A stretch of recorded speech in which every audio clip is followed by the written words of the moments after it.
George Washington, the first President of the United States. A man standing at the crossroads of a newborn nation, weak, divided, financially exhausted, threatened by powerful empires on all sides. And yet, his foreign policy decisions laid the foundation for what would eventually become one of the world's strongest diplomatic and military powers. Today we review the foreign policy of George Washington, not as a dry historical list, but as a story of strategy, struggle, and the building of a nation that barely held itself together. To understand Washington's foreign policy, we must first understand the fragility of America in the 1790s. The nation had just won the Revolutionary War but was still deeply vulnerable. Its army was small and poorly funded. Its economy was unstable and heavily indebted. Europe's great powers, Britain, France, and Spain, still controlled nearby territories and posed constant threats. Internal divisions between Federalists and Democratic Republicans were rising rapidly. In short, Washington inherited a country still struggling to define itself. His foreign policy had one central mission: keep America out of war long enough to grow strong. One of Washington's biggest challenges came from the French Revolution, which erupted shortly after he became president. While many Americans initially supported the revolution, the conflict soon widened into a brutal European war. Britain and France, historical enemies, went to war, and both expected the United States to take sides. The Neutrality Proclamation of 1793 became the cornerstone of early American foreign policy. It declared that the U.S. would not support either Britain or France. Washington believed the young nation was too weak to survive another war. Many praised him for protecting American interests. But critics accused him of abandoning the French, who had helped America during the Revolutionary War. Yet Washington held firm. For him, neutrality was not betrayal, it was survival. Edmund Charles Genet, known as Citizen Genet, arrived from revolutionary France to gain American support for the French war effort. Instead of respecting Washington's government, Genet traveled across the U.S. encouraging private citizens to attack British ships and push America toward war. Visuals: Genet giving fiery speeches, Americans cheering, Washington frustrated in the background. Washington saw this as a direct violation of American sovereignty. He demanded that France recall Genet. This incident demonstrated a key feature of Washington's foreign policy. No foreign power would be allowed to manipulate American internal affairs. It also showed Washington's willingness to stand firm, even against a nation that had helped win American independence. One of Washington's most controversial decisions was negotiating peace with Great Britain, America's former enemy. At the time, Britain still occupied American forts near the Great Lakes, seized American ships trading with France, supported Native American resistance against U.S. expansion. Washington chose diplomacy over confrontation.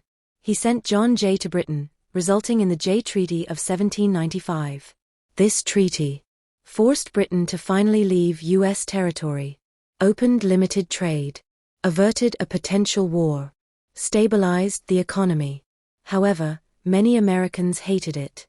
Protesters burned Jay in effigy, calling the treaty a surrender to Britain. But from a strategic standpoint, the Jay Treaty bought the U.S. something priceless: time to grow, stabilize, and strengthen. Alongside the Jay Treaty, Washington's administration also achieved one of its biggest diplomatic victories with Spain, which controlled territory to the south and west. Through the Pinckney Treaty of 1795, the U.S. gained free navigation of the Mississippi River, the right to trade in the port of New Orleans, a defined border between the U.S. and Spanish Florida. This treaty boosted American trade, encouraged westward expansion, and strengthened Washington's vision of peaceful diplomacy. Washington's foreign policy also involved Native American nations, which he considered separate sovereign entities. His goal was to keep peace while expanding American territory, an extremely difficult balance. The Battle of Fallen Timbers, 1794, and the Treaty of Greenville helped secure U.S. control over the Northwest Territory. While this secured American borders, it also brought hardship and land loss for Native peoples. Toward the end of his presidency, Washington delivered the Farewell Address, one of the most important foreign policy documents in American history. He warned the nation. 1. Avoir permanent alliance. 2. Stay out of European wars. 3. Do not let political parties divide the country. 4. Promote unity and focus on national growth. His message was clear. America must remain independent, in diplomacy, economy, and politics. These principles guided U.S. foreign policy for more than a century. So how should we judge Washington's foreign policy today? On one hand, he avoided war, protected national interests, and established the United States as a sovereign, respectable nation. His policies allowed America the breathing room it desperately needed. On the other hand, some criticized him for being too cautious, too friendly with Britain, or too strict toward France. But measured by outcomes, Washington succeeded brilliantly. He left the nation peaceful, stable, growing, respected abroad, united for the moment. His leadership set standards for future presidents and established neutrality as a defining principle of American diplomacy. To build a new nation is one thing. To protect it in a world of empires is another. George Washington's foreign policy was not dramatic or flashy.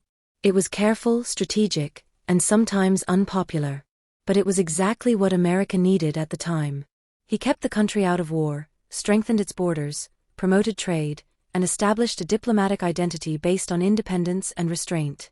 And in doing so, he ensured that the United States would have the chance to grow into the global power it would one day become. George Washington did not just lead a revolution.